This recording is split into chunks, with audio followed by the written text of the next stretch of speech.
Oh my gosh. This is rough planning. Okay. Oh. Okay, so I'm Martha. I'm James. I'm Nick. I'm Eric. And this is the first ever podcast group for Poli 250. Yeah, for Poli 250. For Poli 250. Yeah, we're gonna be discussing Our Unfinished Humanity by Mary Nichols and Nicomachean Ethics, Book 1 on the Human Good by Aristotle. As I just said, Aristotle's going to be talking about the human good, and then Nichols kind of explains the concepts in Aristotle's Book 1 and makes it a little easier to digest, and puts it into layman terms in a sense, and just kind of navigates through all the deep philosophical or metaphysical aspect of the book. So yeah, what do you guys say? What do you think it was about mostly? Yeah, after we make the reading of the Nicomachean Ethics and also Unfinished Humanity, we found out that it's not a light reading. It's a heavy academic reading which needs us to read multiple times just to get the context. But yeah, if we can connect the writing with what is happening in current or even historical events, so our understanding will become better and improve as the time goes by. And yeah, there's nothing more to add. Alright, let's just get into summarizing it then and just breaking it down for the audience a little bit so they can get a clearer understanding. So I'd say the two main goals of Aristotle's writing, it's pretty clear in the title, the human good. And then he's writing this piece to advise the statesman, because the statesman needs to know what's good for his people, because after all, what he does is sets rules as to what the people in his city should do and what they shouldn't do. So Aristotle makes this clear. He thinks that the statesman should know what the human good is, so that then the statesman can be better equipped. At first he starts with an ambiguous title, or ambiguous definition as to what the human good is. He says, the good has rightly been declared to be that which at all things aim, which, what does that help us with, really?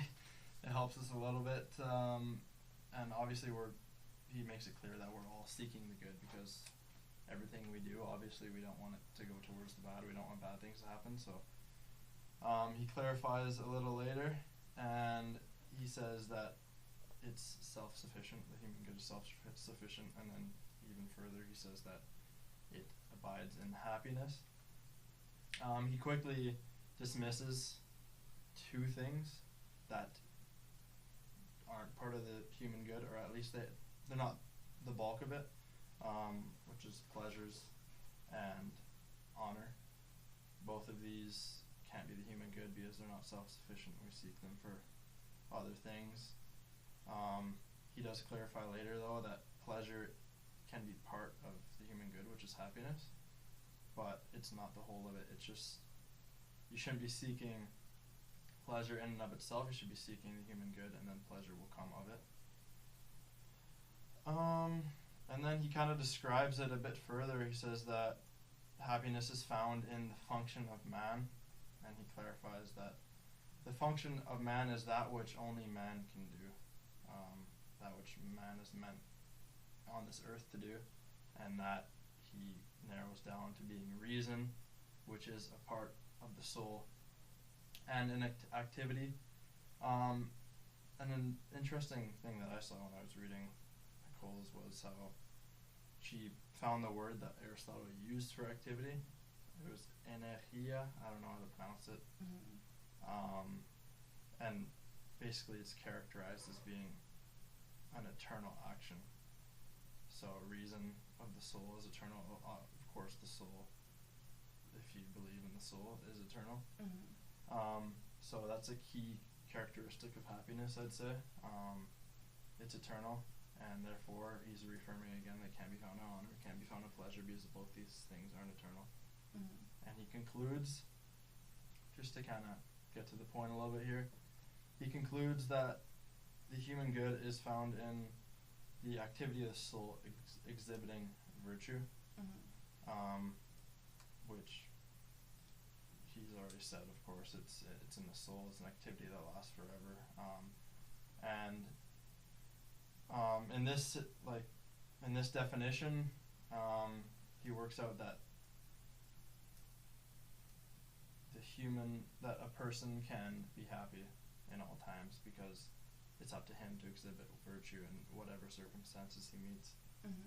And yeah, that's kind of the summary of his work, and then Nicole's kind of just discusses that a little more in depth, not even, but just kind of explains it a little bit. So we can move on.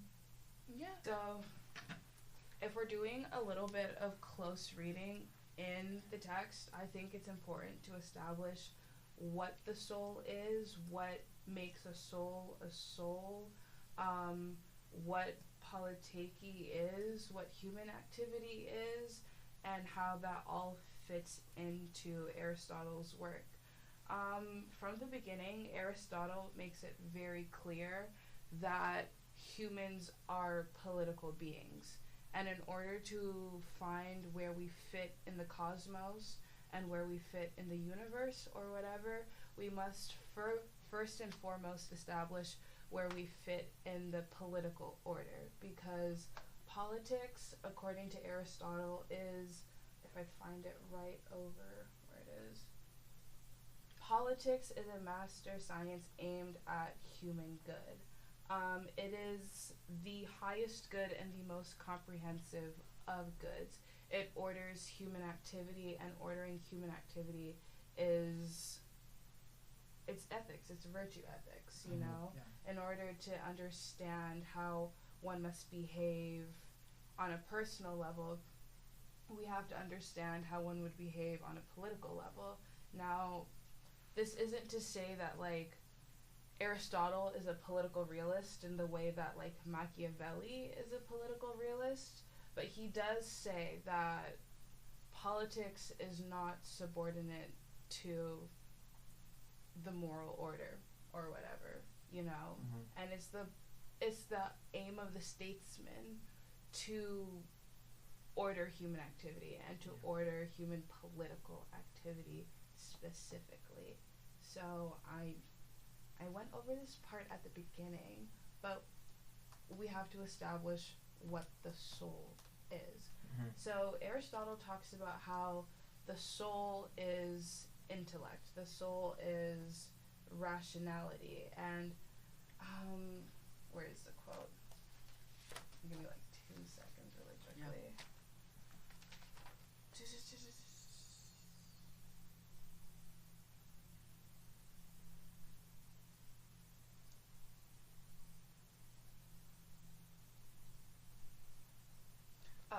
As a human being, we are blessed, and the perplexities that comes with being a human being are also blessed.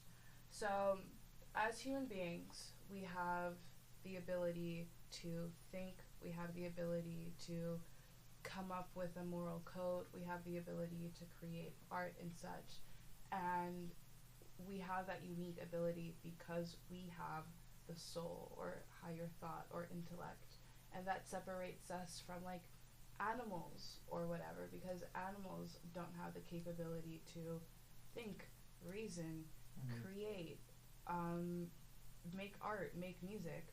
So we as humans have the unique responsibility for living up to our moral order, and living up to the moral order in the political community quite specifically.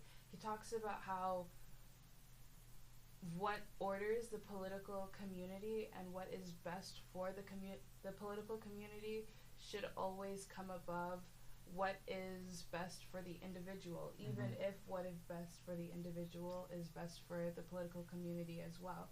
You know, politics should always come before that, and ordering the political community should be the highest of highest goods. Yeah.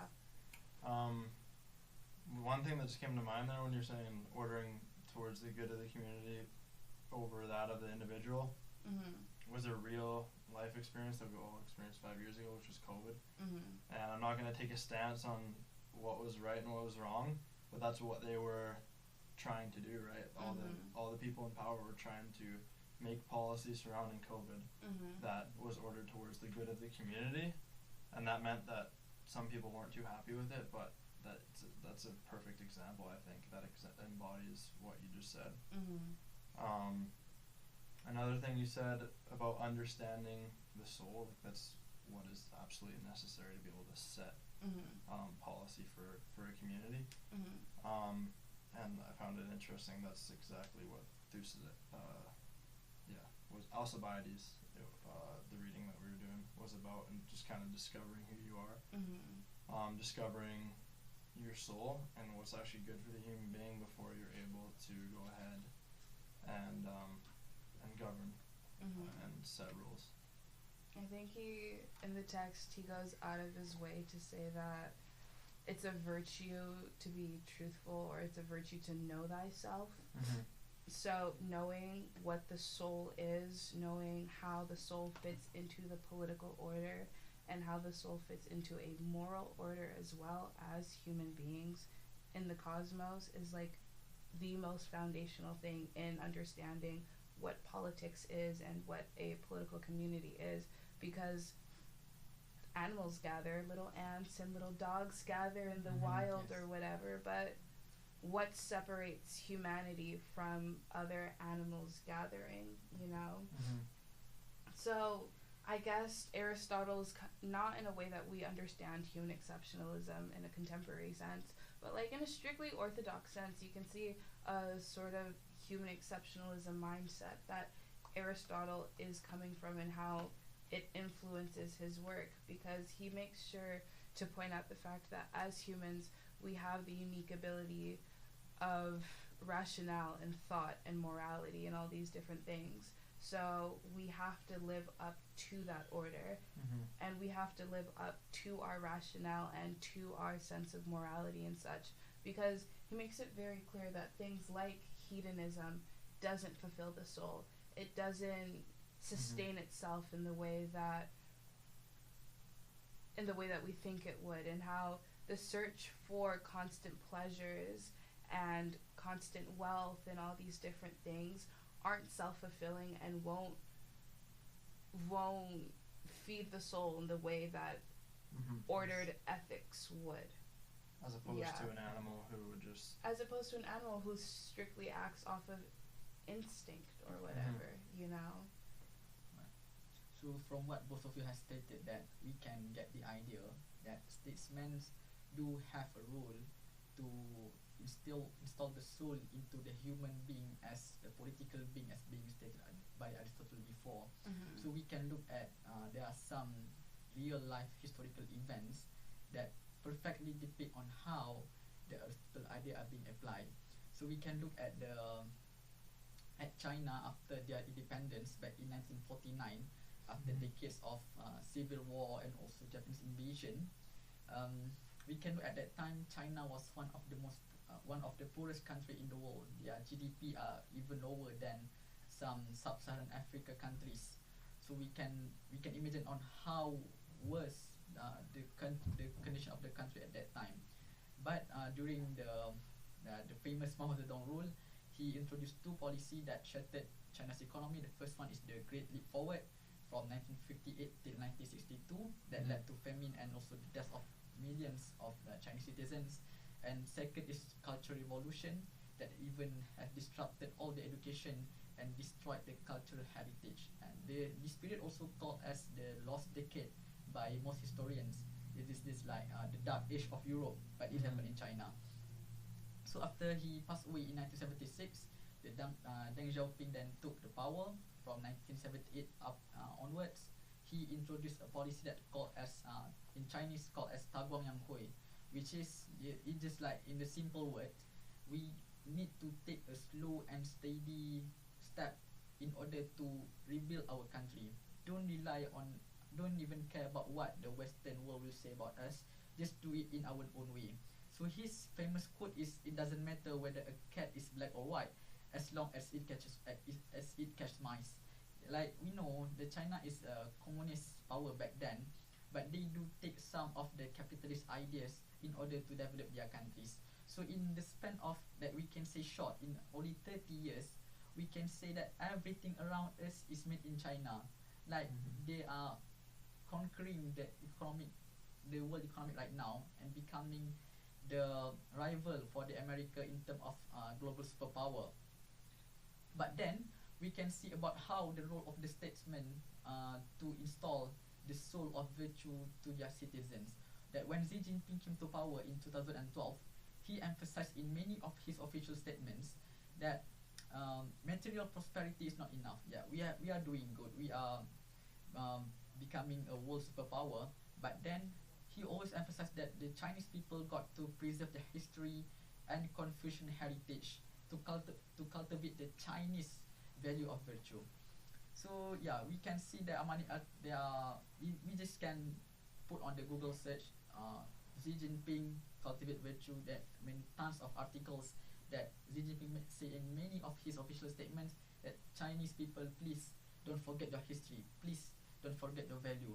So this was also said by Aristotle in Nicomachean Ethics, where he said a quote that life of money making is one undertaken under compulsion, and wealth is evidently not the good we are seeking, for it is merely useful and for the sake of something else.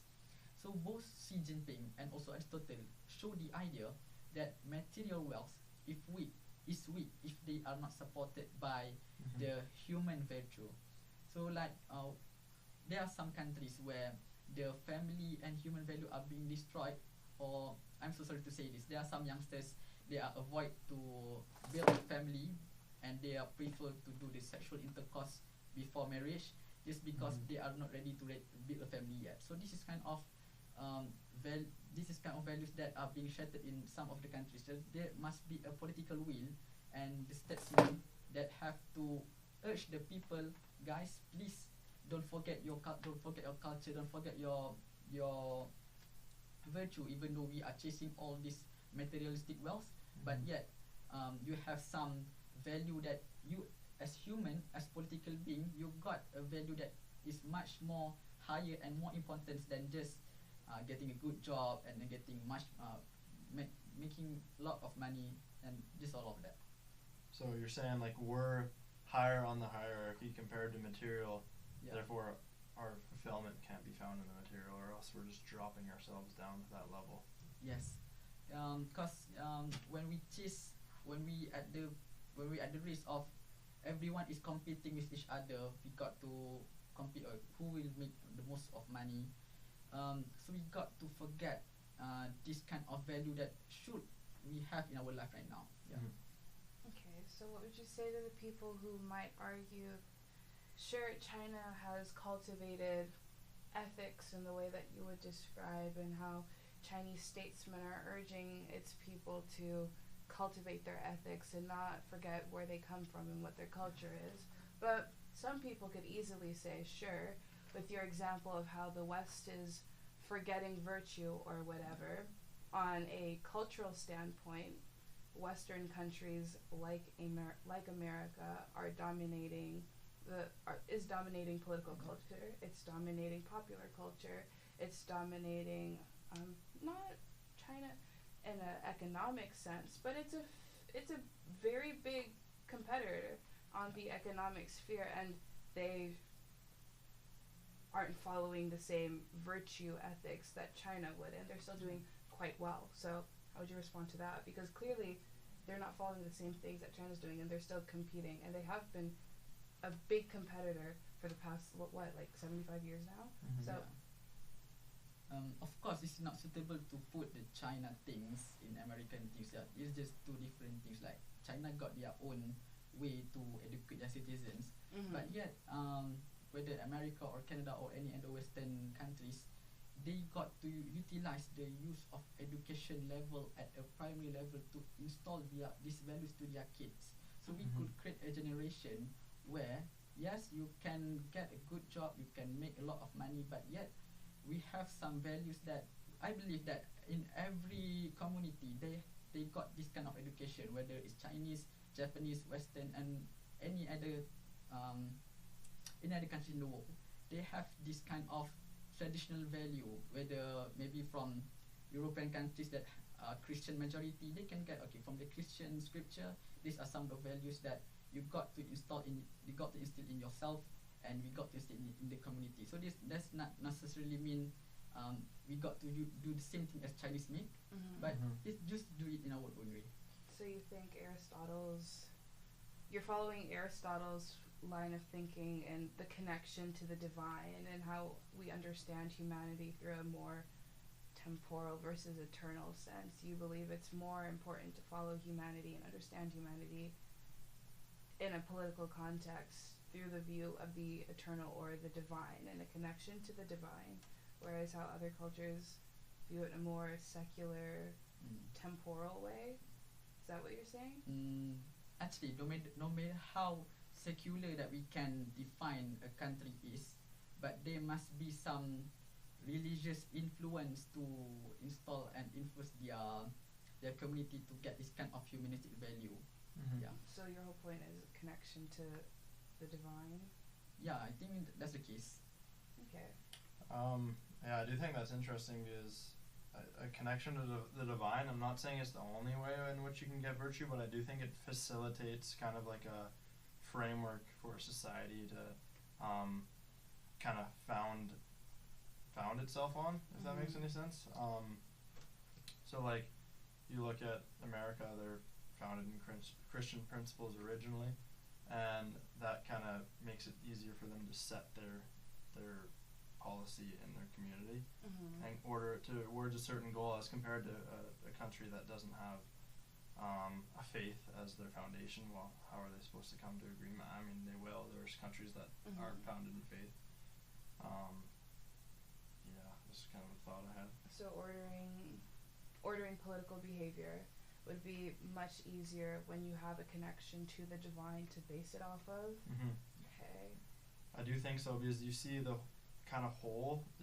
He's getting somewhere, Aristotle, but you do see that he kind of is struggling to find out a definitive kind of answer for what the good is, when he's saying that only give as much precision to the subject as the subject allows.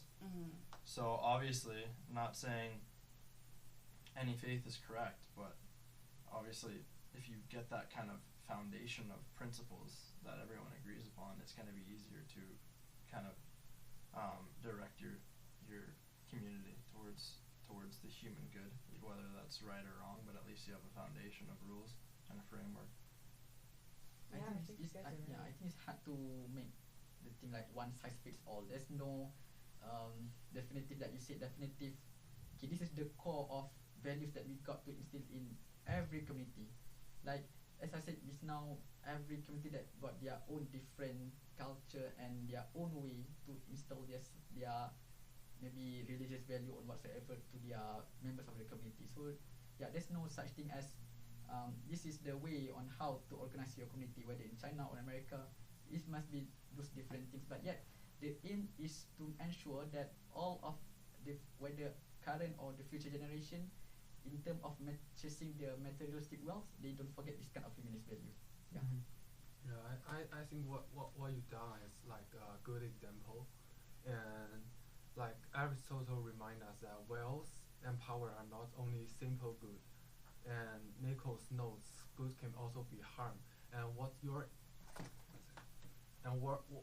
example like echoes Aristotle's like insight. True flourishing requires moral grounding and not just strength. And what you just mentioned, like America is like being strength and dominant in most parts nowadays. I think it's just because the regimes are different from like different countries. Like one is maybe communism, and the other is like maybe another kind of regime. So I think like we have our different ways to like keep like being flourishing, or like making knowing something is like what we should to like reach for the good. So like they are just like different. So yeah, maybe I will talk about my part now. Yeah.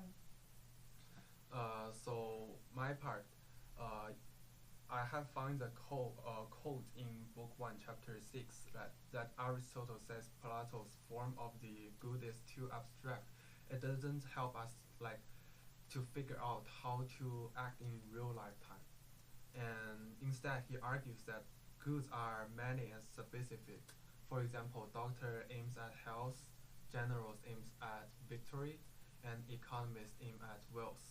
So the highest good for humans should come from looking at what makes human unique. Mm-hmm. And that leads to his famous function arguments, which is a good life or happiness is living with rational activity and virtue over a full lifetime. And for Aristotle, this good is not just something beyond the world, it's worked out through practice, education, and politics. Mm-hmm. And as Nikos put it in, Aristotle sees happiness as unfinished humanity, not a perfect state, but an ongoing process shaped by law, habit, and even luck. Mm-hmm. So we can see the big difference between Plato and Aristotle. Aristotle like like seeing like the good is lived, practical, and shaped by the world we live in. And which brings to the theme, I think, is a good universal and unchanging, or is something we have to work out over time within the limits of human life and politics. Mm-hmm. Do you guys think that good is universal and unchanging? I do because I'm a Christian. Mm-hmm. Sorry, What? what's the question again? I was asking if you guys think that good is universal and unchanging. God. You guys are coming at it from a strictly theological point of view. Well, that I haven't. Uh-huh. But if you're asking me, what outside I'm asking of this, you guys personally, your own personal opinion. yeah, I do think it's. Uh-huh. I think it's not something universal and fixed. Mm-hmm. Why do you think that? Like, I think it's depend on activity, like health in medicine, victory in war, just like what Aristotle like mentioned before, and all that aim towards the highest good, happiness. And happiness isn't abstract; it's the rational soul living in virtue over a whole life. And also, like Nikos reminds us this pursuit is always unfinished, shaped by politics, education, friendship, even chances. So the good is partly anchored in human reason, but it's also dynamic, something we constantly work out together in life and community. Mm-hmm. From what you have said, this is just some my personal question. How do you see that the Aristotle idea can be used to maybe not solve or even reduce the some problems that happen in the political world right now, like corruption whatsoever? So how do you see these Aristotle ideas can help us to reduce and solve this problem?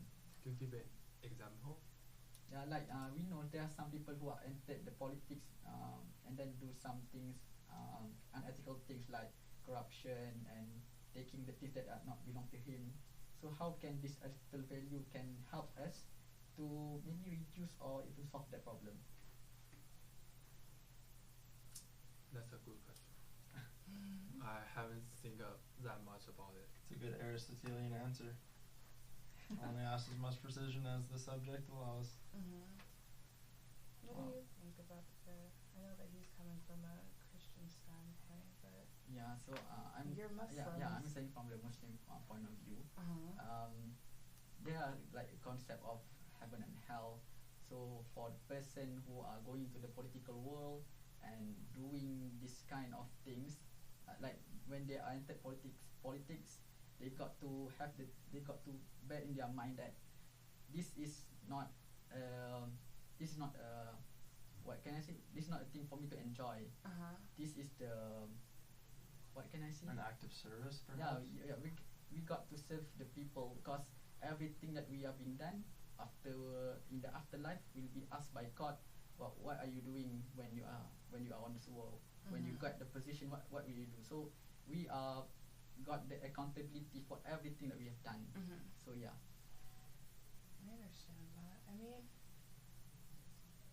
I understand where the both of you guys are coming from. My mother is a Christian and my father is Muslim, so I Yeah. understand Really? Oh, really? quite intimately Christian theology and like Islam and like how things work and our connection to divinity or whatever. But because I also grew up not connected to religion personally, and because I come from a more like secular mindset, I feel like we can materially see how the idea of morality and ethics has changed throughout history, and how, sure, in a theological sense, there is the idea of the highest good, or what Aristotle would describe as the divine, and how we can understand humanity through an eternal standpoint because of our connection to the divine. But I also can't help but see a more temporal like point of view, and how everything and our views of morality and our views of the political sphere is quite temporary. Like, even engaging in politics and what it means to be a statesman, Aristotelian views of what it means to be a statesman and what it means to get involved in politics are quite different from what it means right now, currently, in the current political sphere. And views of morality and who can even be involved in politics are quite different from what it is right now. It's way more accessible and it's way more open to anybody, which Aristotelian thinkers wouldn't agree with, because too many old people are too stuck in their ways, and young people aren't experienced enough, and we're driven by our passion rather than rationale and thought, which is completely disregarded today. So I don't know, I feel like I understand how one can come to the conclusion of the divine and of there being a unchanging higher good, and I feel like in my deep subconscious I would love to believe that there is an unchanging good, and like I feel like I do, but I have to separate that from the current political reality that I exist in right now. And I have to be like, at the same time, we can see how things and morality and what orders the political community changes quite frequently. It changes every election, so if we can't even get to the mundane and the things that don't particularly matter, things like tax bills, or what you know what, that's too political, like things like tax bills or whatever, like we can't you're saying even. You don't think there's a right way to administer taxes? I'm saying if we can't even get to something mundane, like right way to distribute our tax dollars, or if we have universal healthcare, if we don't have universal healthcare, or if we believe that Quebec should be its own separate country or not, or if Alberta should be its own separate country or not, if we can't even agree on things so mundane and so stupid in a political sense, how it feels a little naive to think that there can be a forever unchanging good if we can't even stick to what's small and tiny in a political sense and agree on that, you know. That's just how I feel. Oh, Yeah. Sure. okay. Okay, so we should probably get to Q&A here. Yeah. Okay. This now doesn't calculate, doesn't count as Q&A.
Q&A section. I got some questions here.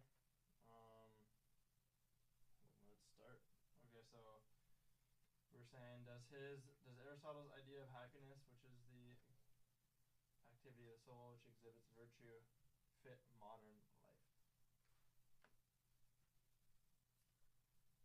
I think ideally it could. Mm-hmm. I think that in a perfect world, sure, we would all love to live up to virtue and live up to the fulfillment of the human soul. Mm-hmm. But I feel like that idea is a little idealistic and naive. I feel like Yeah. we live, currently the way that we're living right now, I feel like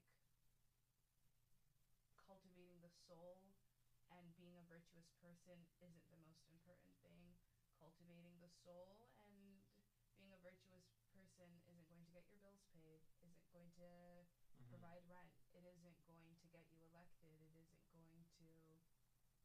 it isn't going to make you dominant in the political sphere. Unfortunately, I feel like now the current world follows a more consequentialist view and a Mhm. more whatever you do doesn't really matter so long as you get the job done and so long as the consequences of your actions achieve a productive or an efficient result, Mhm. regardless of whether it's good or bad. That is what matters. I mean, you can see that now we have, Yeah. you know what, that is too political, never mind. I feel like all that matters right now is the efficiency and the productivity of your actions, and how you get to those actions don't really matter. Mhm. You can cultivate the soul as much as you want, you can be the most virtuous person as much as you want, and you can just be like Jesus Christ on earth, but that won't get you anywhere politically now, Mhm. I fear. So I think the key to this is you gotta look at it through a certain perspective, and if you're looking at it from the political view, I think it's utopian in a sense. Like, sure, it's ideal that everyone is like the most humble person ever, and just like, because then everyone's just gonna be caring for the best of the other person, and then the whole community's gonna build everybody up, and all it takes is one person with bad intentions, with selfish intentions, mhm. to just ruin the trust of the entire community. Mhm. And then everyone abandons the virtuous lifestyle, Mhm. and they hop on board of the ship that's going towards, like you said, like political achievements and Consequentialism. is that what it's called? Mhm. Consequentialism. So yeah, I guess I'd say it would be nice if it could work, but you know, you see in politics all the time, somebody says something virtuous, their goals are virtuous, best of intentions, they get the power, boom, they take their mask off. Not the same. So, yeah. What do you think? I think it's bit like how to say, like it fits modern life. Like for our happiness nowadays, it doesn't just only related to like um, wealth Mhm. or Pleasure. And pleasure. Yeah, pleasure. Yeah, so which we echo this in value, purpose, well-being, and moral characters over material success alone. Mhm. It would be nice. It would be really nice. Do you guys think that his whole idea of virtue ethics, do you think that is relevant nowadays? Like, I know we just talked about consequentialism, but do you think that the whole thing of if we all aspired to be virtuous beings, strictly politically talking, do you think it could work out today? Mm-hmm. Or do you think we're just like too far gone? Oh, like you think if that was introduced as a possibility? Mhm. I think there's a reality in this world of human brokenness and vice, and also Nicole's talks about how there's the tension within the soul Mhm. of the animalistic side, which is directing the person towards their most innate passions and most animalistic tendencies, Mhm. versus the proper, like what the human is, what Aristotle says is their function of reason. So I don't think it's possible for kind of everyone to exhibit perfect virtue, because they're, at the end of the day, some people will have vices, which is the animalistic side of their soul taking over and disregarding reason. And you see it in our societies today, and it just wouldn't be reality to say that it could be otherwise. And again, sure, it would be ideal to not have people indulging in their vices and horror and all these crimes and whatever. But yeah. What do you think, Eric? Just basically the same thing. Yeah. What about you? You brought up the question. You must have a thought. I think we do live in a fallen world, and I think that when it comes down to it, human nature is short, nasty, and brutish. I like to think that I'm an idealistic person, but I know myself in true Aristotelian fashion. I must know myself, and I know that in my heart of hearts that I think humanity is fallen, and I think as much as we can strive to be virtuous people, that's just not the reality that I exist in. And I know that no matter how much I may want to be a virtuous person, I know how much I may want to orient my political life and my communal life and where I exist in the cosmos in a ethical and virtuous and moral fashion. I know that at the end of the day, someone is going to want to exert their power over me, and someone is going to want to gain ultimate control and really make their mark on humanity. So I have to adjust to that, and I have to make sure that I'm not the one who's getting got, which is a really sad way to view life, I guess, but it's also realistic, you know. Do you turn the other cheek, or do you I think depends on what the subject matter is? I'm a political realist, so I think that the moral stand, what I want to do morally is completely different than what is good politically.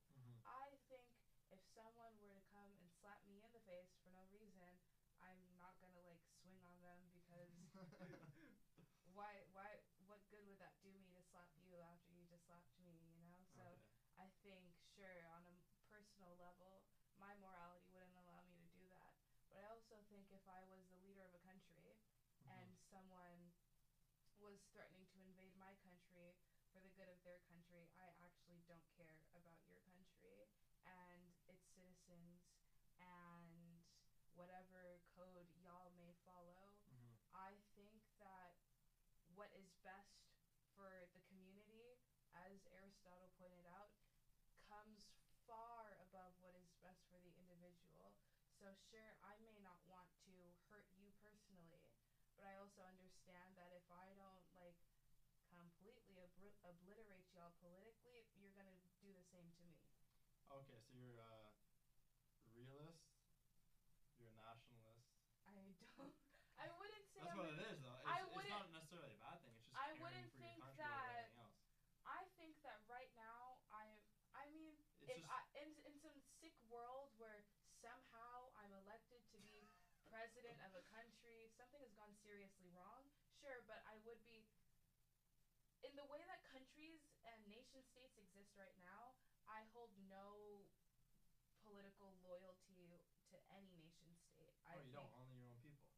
No, I don't hold any type of political loyalty to a nation state, or at least any nation state that I've experienced, because I've grown up in the United States and I've grown up in Canada. I hold no political loyalty to America or Canada. If anything, I identify more with being Sudanese, so I would hold a loyalty to that. But would I go so far as to say I'm a nationalist?